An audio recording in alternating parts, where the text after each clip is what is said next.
This class is about nonfiction. So first of all, the term nonfiction presents a very broad scope. People define it by what it's not. It's kind of weird. Anything that is not fiction is nonfiction. So I have served as a judge for nonfiction books at the Taipei International Book Fair, where I remember where I spent 2 or 3 months last year reading over 50 books sent to us called nonfiction books. These books varied very greatly, including academic papers, popular science books, memoirs, historical books, and also journalistic reports on real-life events. So this kind of weird situation demonstrates that nonfiction, the concept itself, is still in the process of formation. So now let's clarify that we mean by nonfiction writing in this class. We are trying to focus it in the documentation of the current real-world events for readers. This definition can be broken down into 3 different parts. Firstly, it needs to be based on 100% real-world events, while nonfiction writing can leverage literary techniques to enhance narrative appeal.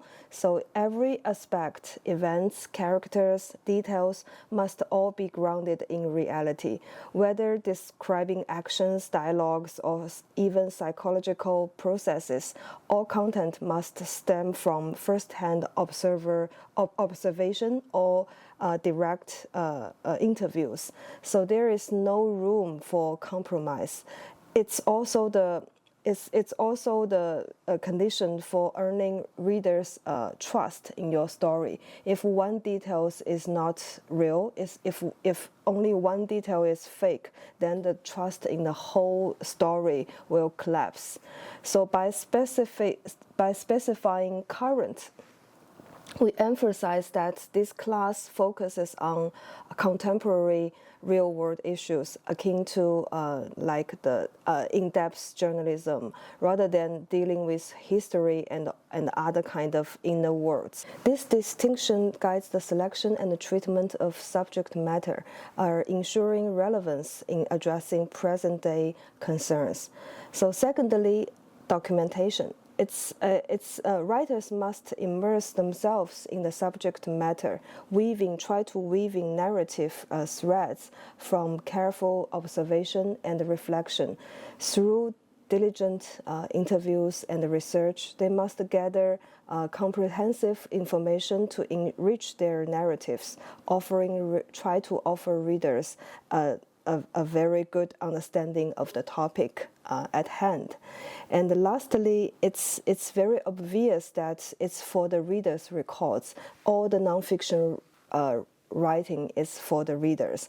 While it sounds very obvious, but being conscious of your readers at all times will guide your interviewing and writing. It's very important. It's like the North Star will guiding all your works. So you must constantly acknowledge your position. You are, as the nonfiction writer, you are kind of in between the reader and the world.